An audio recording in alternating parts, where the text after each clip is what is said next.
In 2025, I would hit the drive-thru 2 to 3 times per day for a total of $11,000. Eating fast food has accidentally become baked into my personality, to where I'll run into somebody I haven't seen in a while, and they go, "Hey, you still eating fast food every meal?" Yes, why do you know that? And as you can tell from looking at me, I haven't gained any weight, which is actually something I want to do.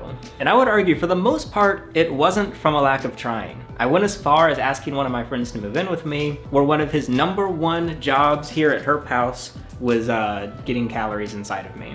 And this is someone that knew me for years. Like, he got to hear me complain and moan and describe my food experiences for a long time, and yet he still was like, "This is a lot harder than I expected." But it was a cool experience. Like, we would be working on projects and then he would break off, go to the kitchen where he belongs, and just bring me food unprompted, basically. He was like a personal DoorDasher in my house. I guess that's a chef. He was like an auditor of my daily consumption, but the audits went about as well as they do at the Pentagon. And if you're new here, my relationship with food for a long time has been about as healthy as your average Twitch streamer's relationship. I went in depth on this in this video, which you can watch if you want, but if you're anything like me, hearing people complain about their mental problems makes me want to kill myself. All you really need to know is that there's still some work to be done, and I'm once again on my own with it. I ultimately lost focus most of the year, which is why I defaulted back to having as little exposure to food as possible. That's why I love the double whammy of the Chipotle reorder button and their drive-thru that they have now. It's like, it's so painless. I just tap reorder, I pull up, they give me the food. It's like a quick little drug deal, and we're out of there. Done. Painless. Easy. As happy as I was with this routine in the short term, that just creeping feeling of knowing I was slipping away from that next goalpost of gaining a little bit more weight, it was finally getting to me. So I decided I can keep eating out as much as I want, no budget, but I decided I'm gonna lock in again and get up close and personal with food. One way I've been transitioning into this is with meal kits. People have told me that HelloFresh is the solution to my problems, and so I finally gave them a go. The first thing I was surprised by was their insane menu size. They have not only dozens of options on a weekly basis, but variations of each meal. Unsurprisingly, I lean into as many calories as possible, as well as red meats. Those are two things a lot of people want to avoid, which you easily can. They have a lot of low calorie and even meat-free options. But HelloFresh accommodates to me, which is kind of rare, because I can find very high calorie meals with a lot of red meat. They also offer a crazy protein selection with premium steaks and seafood at no extra cost. My favorite part of the experience is being able to buy like individual meals that look interesting that I wouldn't usually make without having to go get all the individual ingredients, because every HelloFresh meal is delivered to my doorstep with everything I need, only as much as I need, basically aside from the kitchen utensils themselves. And they offer ready-made meals that take less than 3 minutes to prepare. So if you want to join me on my cooking quest, or if you have a family to accommodate for, because you can increase the number of servings, they also have kid-friendly options. You can get a free Zwilling 4-star chef's knife on your 3rd box, 10 free meals, and free delivery on your 1st box with code GOHERPING HFZWL. It's also in the description. Make sure to use my code before supplies runs out. Thank you HelloFresh for sponsoring. I am gifted with the privilege of not being affected by comments on the internet, which I think has helped me a lot in my 14 years of making YouTube videos. For example, I want to be in a relationship eventually. I really like being single, and I would love to document it. I'm always back and forth on if I will. I still don't know if I will, but let's just assume that I do. Whatever criticism and feedback is left, I'm already upfront note that I'll be fine with, because I'm okay being self-conscious and embarrassed, but I can't exactly say the same when it comes to my physical body and fitness goals. And I think the reason is, let's take these two things, relationship and fitness goals. Have I achieved either? No, I'm single and weak. I also know how to get to each of these goals. If I want to be in a relationship, I need to leave the house, I have to talk to women, I have to go on dates, I have to communicate, I have to like be a good person. And with fitness, I know that I have to sleep, eat, and exercise. Now, I'm not saying I have the skills for the relationship, but I know that I have the ability to develop the skills. I know that if I actually apply myself, I can go out and do it. My excuse is just that I don't feel like it. If someone gives me advice on like, if you want a girlfriend, you just have to go places there's girls. That's probably a good starting point. And I'm like, yeah, actually you're right, that's a good starting point. But if someone leaves a comment that I know is how I get to this goal of gaining weight and I feel like I can't do it, then I get frustrated. I think that's why this is the one category of content where if you want, you can actually get under my skin. For example, just be happy as you are. Do you know how many people wish they could be skinny? How many people wish they could lose weight? How many people wish they looked like you? Yes, I know. I'm gonna skinny-splain fat people for a moment here. Do you remember body positivity? When it was all about like, you can be healthy at any weight, your beauty's not defined by what's on the scale. All of that went out the window when Ozempic became very popular. Where'd all the fat celebrities go? They're gone because they're all on Ozempic. My point is, most of these people were coping. They were just pretending to be okay with who they were because they didn't know how to get to who they wanted to be. Once that became a thing and you can just stab weight loss into yourself, they're like, oh, well, never mind. You know what? I do want to be different. Why someone has individual personal goals varies for all sorts of reasons. A lot of overweight people, it's for health, but a lot of others, it's for aesthetics. You wake up and you have to see yourself every day. The goal, I think, for everyone is to be happy when they see themselves. It's just how they need to look to be happy varies drastically. And so, of course, there's the idea of the grass being greener.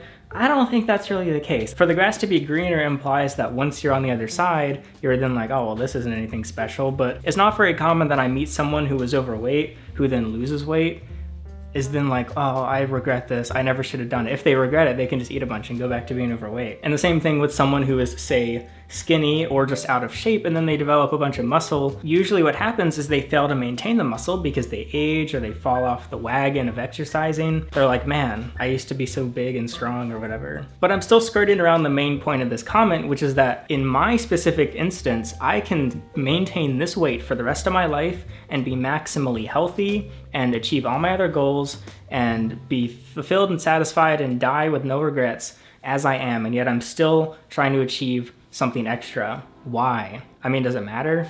It's not like my goals for myself are dangerous. I could see talking me out of it. Say if I did want to become a 600 pound, if I wanted to become a Nikocado avocado, I understand wanting to talk me out of that. Or if I was like, I'm gonna I'm gonna hop on gear, I also understand talking me out of that. But I do get frustrated when people talk me out of a superficial goal that I have, even though it's not even negative in any. The only negativity is the fact that I find it mentally straining and exhausting. And sometimes I wonder if it's a little bit of the crab bucket mentality where people just want to kind of keep me stuck in that same group. I'm not saying other skinny people specifically, but other people who deep down want to look or be a certain way, but aren't willing to at least try and get to that point. I don't want to be in that group. I just know that deep down I want to be a certain way and I'm not that way.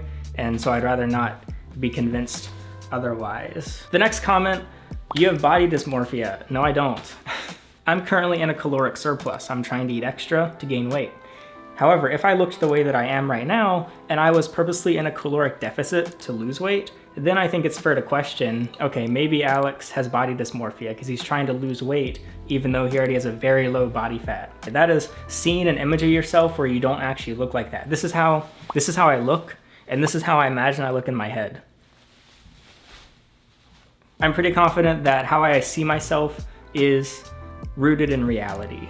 Girls aren't gonna like you more just because you get bigger or stronger. This kind of comment's usually left by a girl. I don't care about your opinion.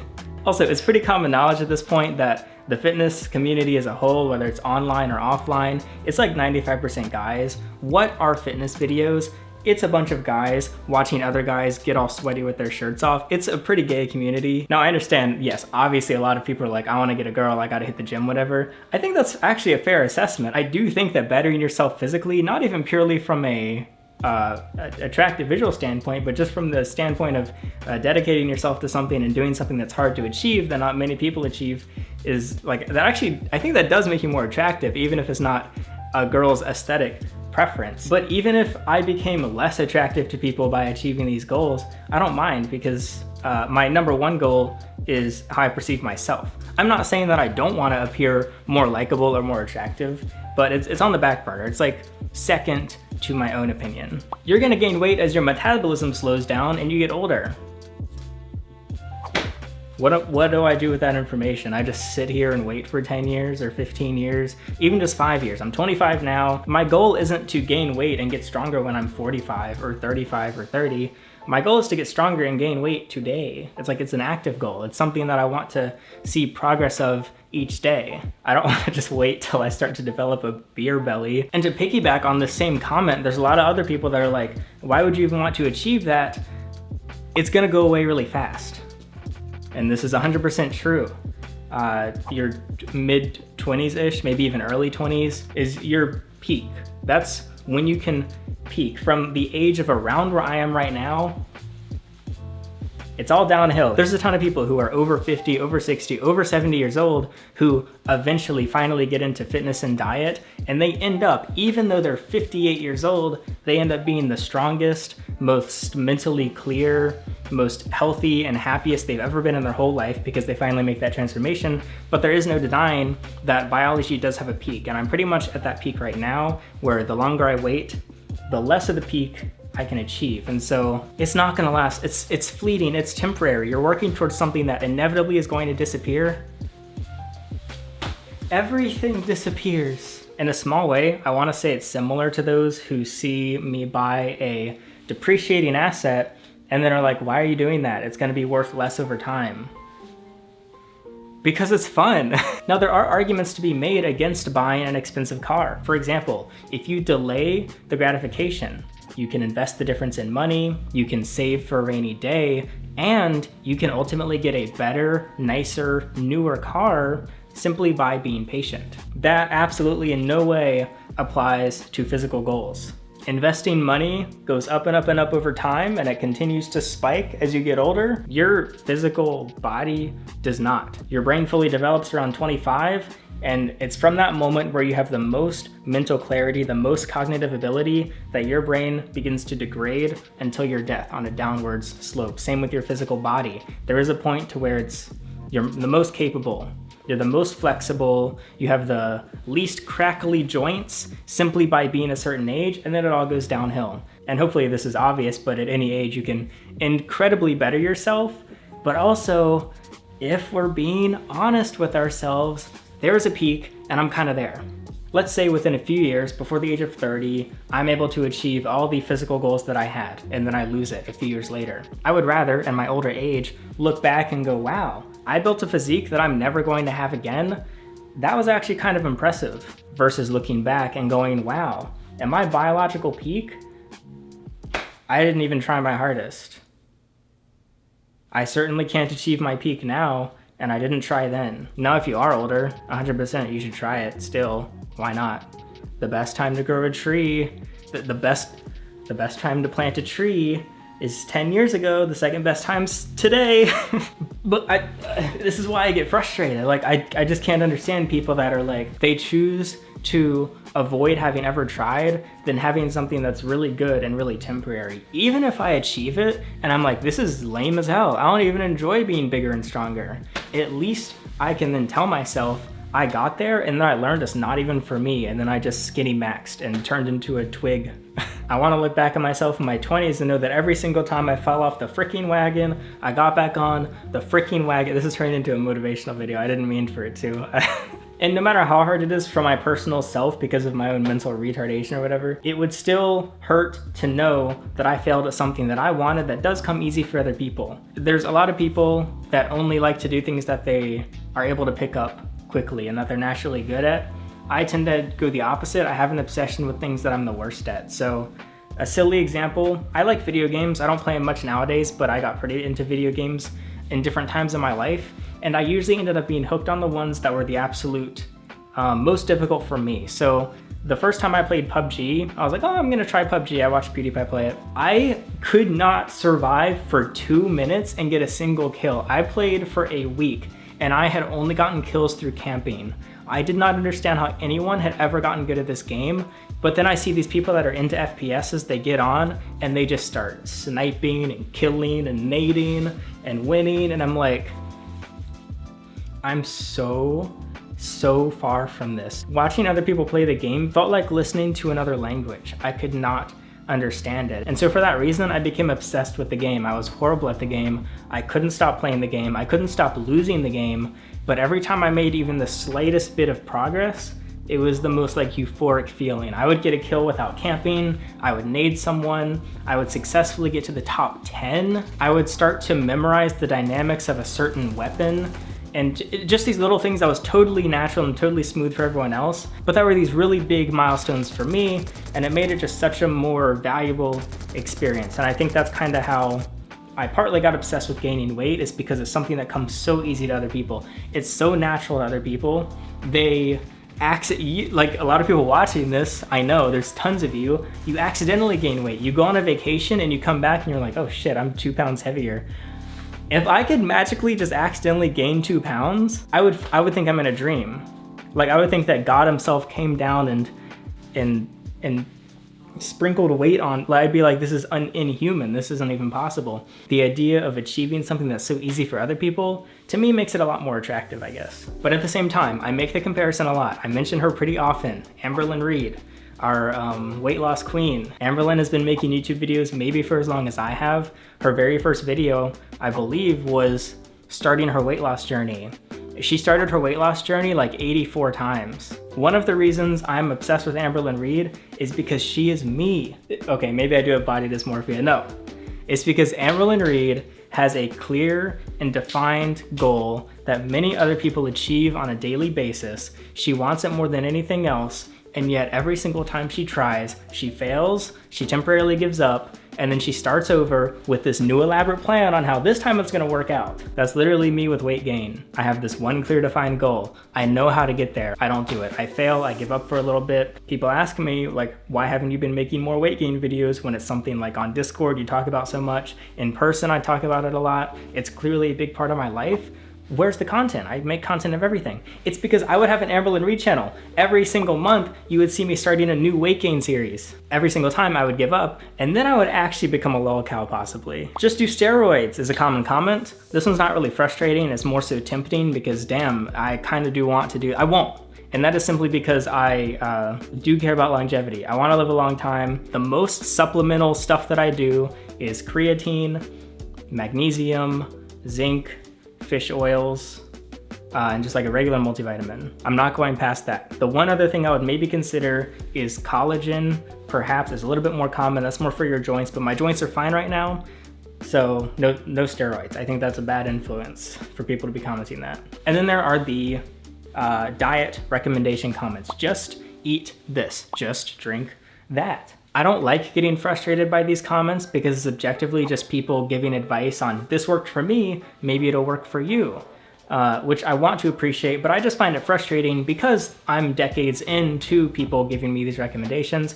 I truly feel like I've heard it all. I don't know the last time I've heard a recommendation that has not been proposed to me before, so it just gets a little bit repetitive. Like people that say, oh, just drink some liquid calories on top of your regular calories. 75% of my calories are liquid. Oh, have you heard of Ensure?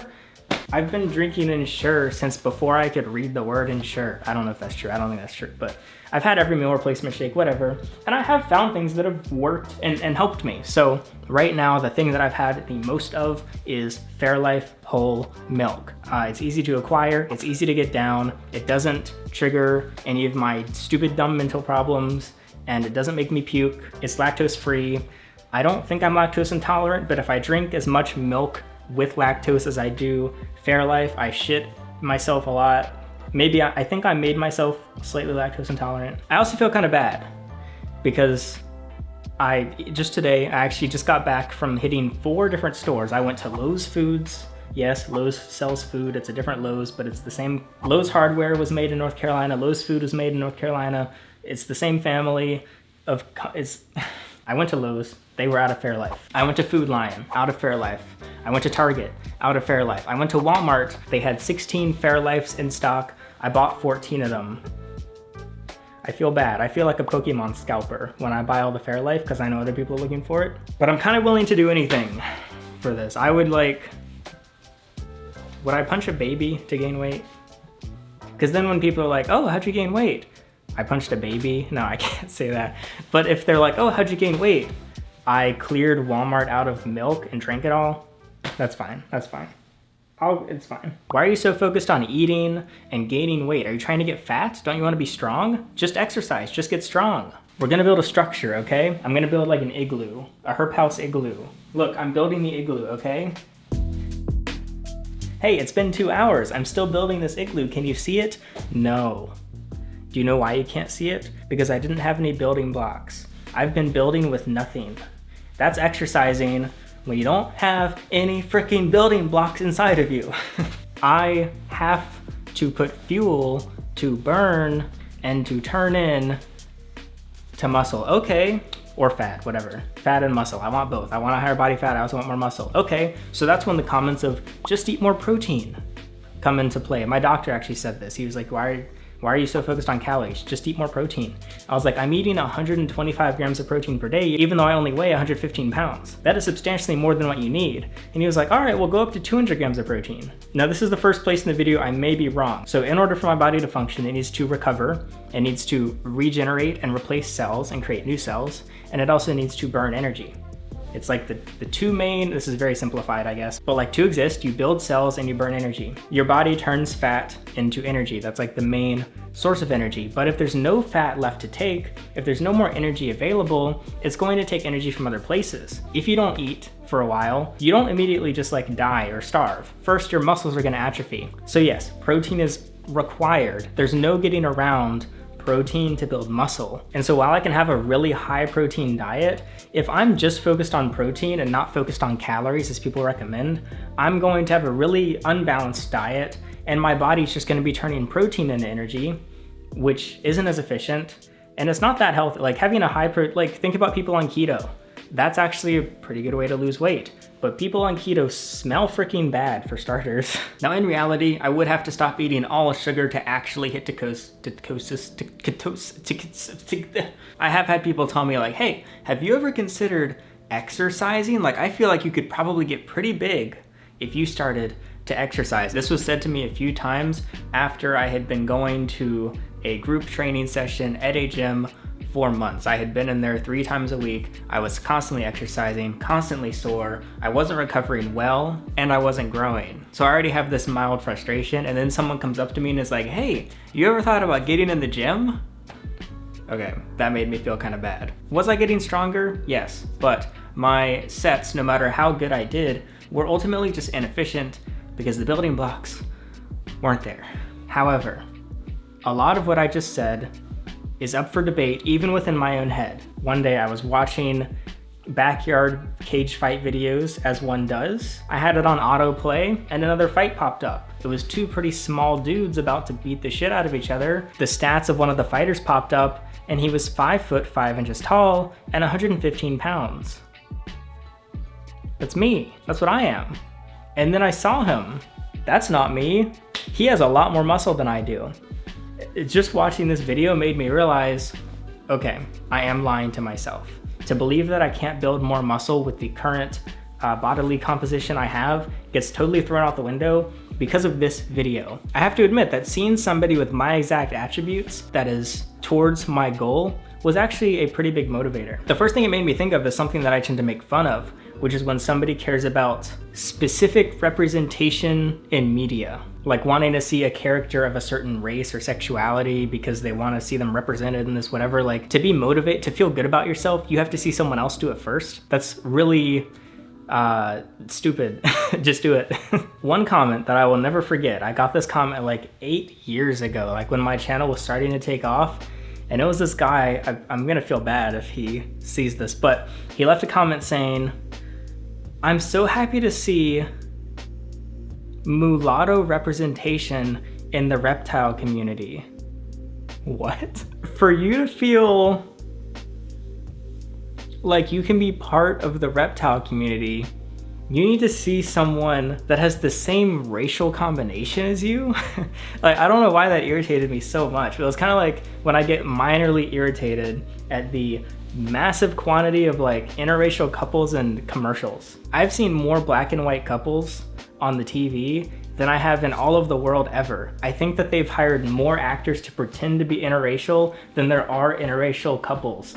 Does it matter? No, it doesn't actually like keep me up at night, but I always take note. I'm like, oh, there's another like very specific casting that was done by this marketing company because they wanted to be slightly more inclusive to these few people that for some reason have to see an exact clone of themselves in order to believe that they can achieve anything in life. But I'm going to eat my own words a little bit and accept when I saw a 5'5", 115-pound person be a little bit more like what I want to be like, I was like, okay, that's actually some kind of helpful confirmation, I guess. And so after I saw this, I straight up just immediately started exercising again. That was a few months ago. But as I continued, I kind of fell into the same cycle. I ended up in a caloric deficit again, whatever, same thing. So I decided to reassess my priorities. And I realized the problem is IES, priorities. I had multiple priorities. This doesn't make any sense. Ideally, I should just have a priority. That's why it's priority, because it's the priority. Now, with that said, sometimes a priority requires multiple aspects. For example, my biggest priority for many years was grow this YouTube channel as big as I can, the best that I can. And to grow a YouTube channel, yes, the main thing is making videos, but there's also making thumbnails and using other social medias and writing descriptions and responding to comments. There's multiple aspects to making a priority happen to fulfill that priority. But for starters, you are only as strong as your weakest link. So even if you make incredible videos, but you give them really bad thumbnails, they're not necessarily going to perform well. Maybe they'll do okay, maybe they'll still do incredibly, but you're kind of immediately crippling yourself. You're kind of lowering your chance of success because you have a weak link, because your thumbnail sucks. And so I think if you are trying to create a channel and you're incredible at making videos, but you don't know how to use Photoshop, or you don't have a thumbnail artist, would it potentially be best, maybe, to temporarily take your focus away from creating new videos and instead figure out your thumbnail action. And then once your thumbnails are good to go, you can go back to doing what's really important, which is making the videos, and then you can apply these banger thumbnails and you see a higher chance of success per video. The video is my exercise and the thumbnail is my diet. I started to realize that being kind of torn between these two priorities was messing with how I choose what to do and how I prioritize my time. So we have our 3 pillars of getting bigger, which is sleep, diet, exercise. I'm grateful to get good sleep pretty much every night, especially now that I have a bed. It helps a lot. So I sleep 8 hours a day. That's good to go every day. And then my other priorities are like, all right, I gotta exercise today and I gotta eat today. And so naturally I would always do the one that I prefer first. I would exercise. But then maybe I'm too tired, or maybe I ran out of time and I'm like, oh, uh-oh, I forgot to eat. I guess I'll have to do it tomorrow. And the next day I'm like, okay, exercise and diet. Same thing. I find some excuse where I do the exercise, I don't do the diet, and I fall behind and continue to fall behind. And so I was like, okay, I need to reward myself with exercise once I do the diet part. And then guess what? I end up doing neither. But unfortunately, my disdain for the eating was greater than my desire for the exercise, and it just fell apart. I accepted this link is fuck. I accepted this I accepted this link isn't weak, it's freaking not even there. It's not even connected. I gotta go get this link. And so that's when I was like, you know what? Exercise isn't even gonna be in my mind. The only thing when I wake up from my beauty sleep is food. That's it. This is the one thing I'm gonna focus on for now. The problem is, I hate it. But then after a little bit, I realized maybe it's good that I hate it. I, for a while, saw myself as a disciplined person. I'm not. Everything I do, I really love. Oh wow, suffering from success. My life is so hard. I love everything in my life. But the thing is, it's easy to do things that you really like. Is that really discipline if it's easy? This is a concept from Alex Hormozy. If I have one and one priority only, and I choose something that I hate and that I lack discipline in, that's a pretty new experience. I've never done this before. I've been called emotionless and monotone since I first uploaded to the internet, which is quite ironic because I'm much more expressive and emotional on the internet than I am in person. If you've met me, you know that I'm even more dull, even more bland in person, even more emotionless. A lot of people that don't show their emotion actually feel lots of emotion inside. They just have trouble expressing it. That's not the case for me. I just don't feel that much. Like, I'm actually just very unemotional on the inside and on the outside. And what comes along with that is a love for when I can feel emotion. The good news is, for the past few years, when I do feel emotion, it's pretty much always positive. It's extremely hard for me to feel negative emotion. While I'm grateful for this, I see a lot of value in feeling negative emotion as well. For example, being sad. I actually really love being sad. Being sad for a long time is horrible. It's all a balance. It's a bit of yin and yang action. I went from being in a bad mood for a long time to never being in a bad mood. And it was like a weird, I could do a whole series on this switch, but I had a switch moment in my life where I went from always bad mood to always good mood. I do really appreciate negative feelings. I am perhaps masochistic in that way. I mean, take the time my cat died. He died a year and a half ago. I still think about him every day. I was so sad. I was sad all day, every day for weeks. And when I think about him, I still get sad. So while I was carrying this negative emotion of sadness just like constantly, what would boil up underneath was this like feeling of like joy and appreciation. To feel sad about something means that it was important. It means you cared about it. In the case of my cat, I lost access to something that brought a lot of value to me. I love the widest spectrum of emotion possible. I like to seek out and feel as many different ways as possible. But what I realized is I don't do anything that I hate. I really like everything I do. I love sleeping, and then I love waking up, and then I love working. I love driving my cars. I love talking to people. I love being alone and not talking to people. I love making videos. I love leaving the house. I love staying at home. I love the hot weather. I love daytime. I love the cold weather. I love nighttime. I love to have really busy days where I do a ton. I love to have days where I do nothing at all. I freaking love everything. My life is so hard because I can't stop loving every moment of it. So what if I introduce something to my life that, for whatever reason, I have deep hatred and disdain for? And that's why I'm introducing the relationship series, and then my girlfriend walks in. No, I'm still single. I'm not in a relationship with a person, but I am in a relationship with freaking food. And I'm starting to like how much I hate it. The appreciation is boiling. I do want to mention, it makes the whole situation kind of more frustrating because I know that I should appreciate food. Like, I like to watch really sad videos of like people starving and dying and like third worlders suffering. I'm kind of minorly obsessed with North Korea, and I'll like read these excerpts of a prisoner who was imprisoned simply because his father committed a crime of speaking out or something. And so he was born in this death camp. The best day of his life is when he wakes up in his prison cell that he doesn't deserve to be in, and there is a rotting mouse carcass on the floor. He then eats the carcass raw, and it's the best day of his life. He got protein, he got sustenance, he got nutrients, and this is someone that didn't have food for days or weeks sometimes. So consuming content like this makes me realize even how additionally crazy it is that I hate something that is one of the most important things to a human ever in the world, which is eating food. So while I am able to step back and rationally appreciate food and be grateful that I have an endless supply of McDonald's and Chipotle's and local food's, and if I was really starving, I could walk across the street to a neighbor and be like, hey neighbor, I'm starving, can I have some food? And he'd be like, okay. And so while I can have that gratitude on the surface, it doesn't make it any easier when I sit down at my desk or my table and I'm like, here's food, I have to get it inside me. It doesn't make the process any easier. This is the hardest problem I've tried to solve. When I wrote that down, like writing the notes for this video, I was like, that's ridiculous. There's no way this is the hardest problem I'm trying to solve. But then I thought about it again, and I'm like, well, what are all the other problems I've had in my life? And where are they now? They're solved now. Usually as problems arise, I tend not to push problems off. I usually fix them. Sometimes I procrastinate, but I usually fix them. I haven't fixed this one after a very long time. It's also the goal that I'm furthest from achieving on paper. If we're looking at the scale of where I started, where I want to be, and where I am mathematically farther than all my other goals. And so this is a spectrum of like single. I would put single in the middle. And so I think the level of success is at the lowest when you're in a bad relationship.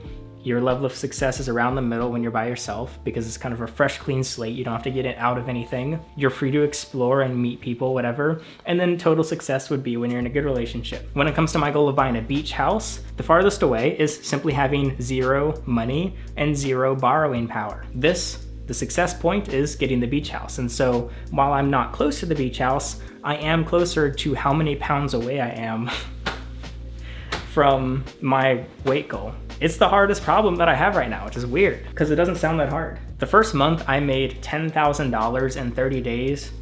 Incredible feeling. I was absolutely over the moon. I could not believe it. I felt so accomplished. I felt so happy. I thought it would never happen, but I did it. The money was deposited. Biggest dopamine rush like ever, basically. Same thing when I gained 10,000 subscribers on my YouTube channel and later 100,000.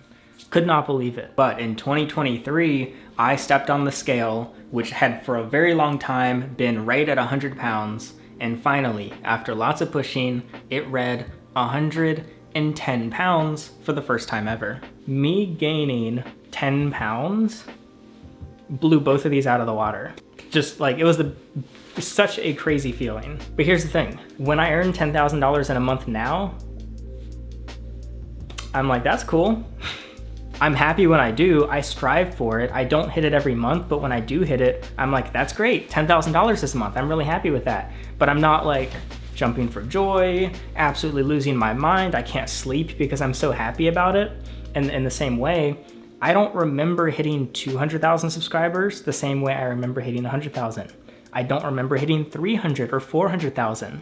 And if I someday hit 700,000 subscribers, it'll be cool. I'll take note of it, I'll be excited, but it won't be the same as that first 100,000. I think something being really hard and really exciting, turning into just another dull day, I think that's great. I think that's really cool. That shows that you're constantly leveling up and you're constantly expecting better of yourself. I also think that means that someday, based on how I function, I could see gaining 10 pounds as just another day. Even though it was one of the most monumental moments in my personal self-development, this could become just normal. Where if I want to make $10,000 in a month, okay, it'll be hard, I have to apply myself, but I know I can do it. I know if I really push, I can make 10K in a month.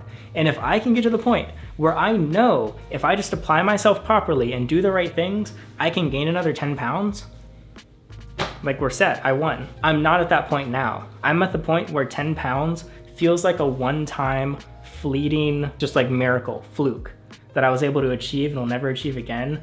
But the fact I did it once, which was incredibly difficult, that told me I can do it again. That's why I've been particularly obsessed recently, is I did that first 10 pounds. What if I do it again? I hit 120. What if I do it again? I hit 130. At that point, hopefully, gaining 10 pounds is just so realistic that maybe I want to gain more, maybe I don't, but the opportunity is there. And the final comments that kind of tend to frustrate me are the ones around doing something for other people. This undeniably is true to an extent. Like, again, I'm gonna compare it to YouTube because it's like my thing. Why do I edit videos? Well, it's so that people can watch them. Objectively, I'm editing videos every day so that other people can consume them. It's not for myself to consume, it's for an audience. And in the same way, you can compare that to what is your physical body, what is your physique? It's something that other people consume. It's something that sounds kind of weird, but it's something that other people see and take in. That sounds weird too. The thing is, what people don't see in my videos are the details. Sometimes people, like when I had roommates and stuff, they'd sometimes watch me edit. I used to have a couch behind my desk, and sometimes people would just wander in and just watch me edit. And they would make comments on like, what are you doing? And I've been like in this same 3-second little slot on my timeline, like tweaking these lines, and they don't know what the lines do. And I'm like, oh, well, I didn't like the way that the letter S transitioned into this next sentence. So I decided I would take this excerpt, I'd put it in Adobe Audition. I was gonna deconstruct the sentence, change each word a little bit, and make it the way that I like it. And they're like, why? And I'm like, well, because it sounds better. And then I would play the before and the after. And I get 2 responses to this. One would be, that is such a minuscule difference, nobody's gonna notice. And the second would be, there is no difference, I can't tell. But I'm like, trust me, there's a difference. And there really was. And when I watch back my videos, I remember these little details that nobody else would ever notice, but I did those details for myself. I'm obsessed with music, particularly EDM, and I don't know how to produce it.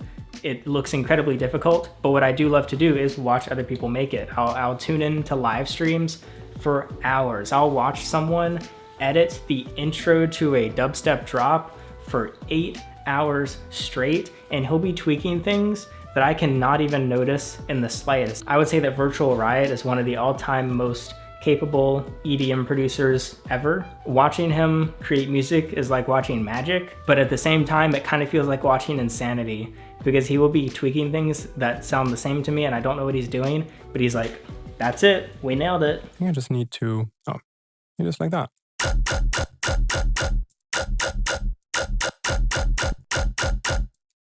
That kind of did the trick.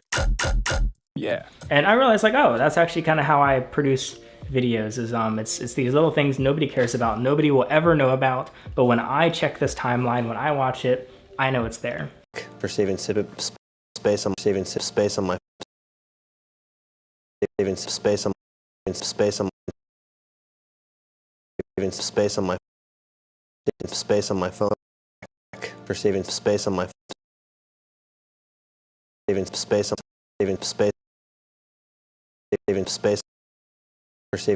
my phone. No, I actually found an awesome life hack for saving space on my phone. And people do consume these details without realizing. Sometimes there's those subtle differences where it becomes your style, and yeah, you get my point. I know that was a long tangent, but I believe that it's the same thing with each of our physical bodies. Let's take the least consumption. It's you in public walking by another person. They'll identify if you're a man or a woman. They'll identify your race, your average age, maybe like the shirt you're wearing, something like that. That's just like your general super basic broad archetype. And then there's people who consume a picture of you or a video of you like on the internet. And then there's people that see you every day. And then it comes down to you, yourself, the person living inside the body who not only sees it, but you are aware of the details, you feel the details, and you're literally inside the details. So when it comes to turning your body into something that you want it to be like, is it for other people? To an extent, yes, because they will consume it, but ultimately it is only you who's going to notice those very slight and very small details. Say if I'm in the shower or getting dressed and I'm like, or like this feels different. Like it's these little details that almost nobody will notice. And I think that's especially why when you do make a slight change to your character, then when somebody makes note of it and comments on it, it's like a pretty big boost in mood or whatever, because you're like, wow, they noticed that small detail. I guess one final thing I'll make note of in this video is a DM I got, which I thought was very interesting. And he said, hey Alex, he was like similar age to me, similar height, similar weight. And he said, no homo, but my body doesn't look like your body and I want my body to look like your body. And I was like, wow, I've never gotten a comment like that before. That's actually pretty interesting. Perhaps he was more the like skinny fat type, maybe? I don't know what he looked like. I didn't actually see, but I just thought it was really interesting because I'd never, until that point, like this was my first time making these body fitness related videos where I got someone that was like, I want to be like you. Like they saw me as the role model for what they want to physically become. I thought that was very interesting. I had people who are overweight, of course, like many of you watching who are like, oh, well, I wish I was skinnier, but that's more broad. But this was specifically someone that was like me that wanted to be even more like me. So when it came to those details, I was like, huh, that's actually, like I was surprised and flattered by that. I also didn't really know what to say. The one thing I never forget and never go without appreciation is just my general health. I try to be good about like getting blood work done. I do get physicals. Like some people think it's silly to go to the doctor every year and have a doctor probe at you or whatever. I do care about it. I also feel really good every time I do get blood work. Like when I went to the ER, even though I went to the ER for a bad reason, I left that with CT scans and x-rays and echocardiograms. And while there were some issues on it at the time, I later resolved them. And I was then able to see like, wow, like clean bill of health. This is crazy. I mean, what more could I want than a clean bill of health? Actually, a lot of things. But no matter how much else I want on top, literally every day, it's part of my morning routine to appreciate that I wake up with no chronic pain. The only pain I wake up with is the soreness from exercise that I chose to do. And so I just wake up and I'm like, no chronic pain. I will continue to appreciate what I have, but I don't want that to stop me from trying to achieve goals that I have, no matter how silly or arbitrary or unnecessary they are. It's just a personal goal that I continue to work towards. That'll be it. If you watch till the end and you like hearing about this, you should definitely join the Discord server. I'm in it every day. You can ask me anything, no matter how personal or intimate or generic as you want. You'll probably enjoy it there. But that'll be it. I'm Alex, and thanks for watching.